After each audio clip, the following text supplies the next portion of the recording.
ஈரோட்டில் வாக்காளர்களுக்கு விநியோகம் செய்ய புடவைகள் பதுக்கி வைக்கப்பட்டிருந்த குடோனுக்கு வைக்கப்பட்ட சீலை அகற்ற கோரிய மனுவை உயர்நீதிமன்றம் தள்ளுபடி செய்திருக்கிறது. இது குறித்த கூடுதல் விவரங்களை எமது செய்தியாளர் ராம்ஜியிடம் கேட்கலாம்.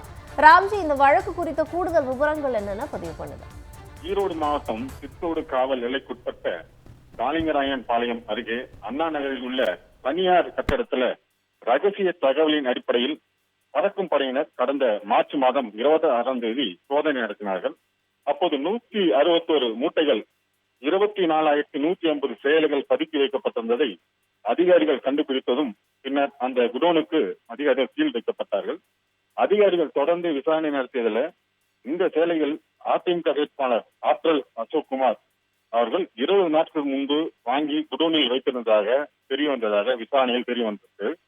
இதையடுத்து அதிகாரிகள் சித்தோடு காவல் நிலையத்தில் புகார் அளித்தார்கள். புகாரின் அடிப்படையில் அசோக்குமார் மற்றும் அவரது உறவினர் மீது வழக்கும் பதிவு செய்யப்பட்டது. இந்த நிலையில குடோனுக்கு வைக்கப்பட்ட சீலை அகற்ற கோரி குடோன் உள்ள சேலை உள்ளிட்ட பொருட்களை வெளியில் எடுக்க அனுமதி கோரி குடோன் உரிமையாளர் சார்பாக உயர்நீதிமன்றத்தில் வழக்கு தாக்கல் செய்யப்பட்டது. இந்த வழக்கானது நீதிபதி எஸ்.எம். சுப்பிரமணியம் முன்பு விசாரணைக்கு வந்தது.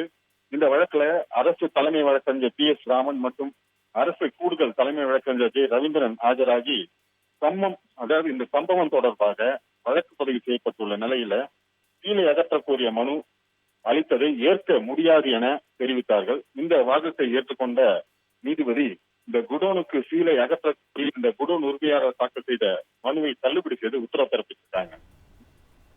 கூடுதல் விவரங்களை வழங்கியமைக்கு நன்றி ராம்ஜி.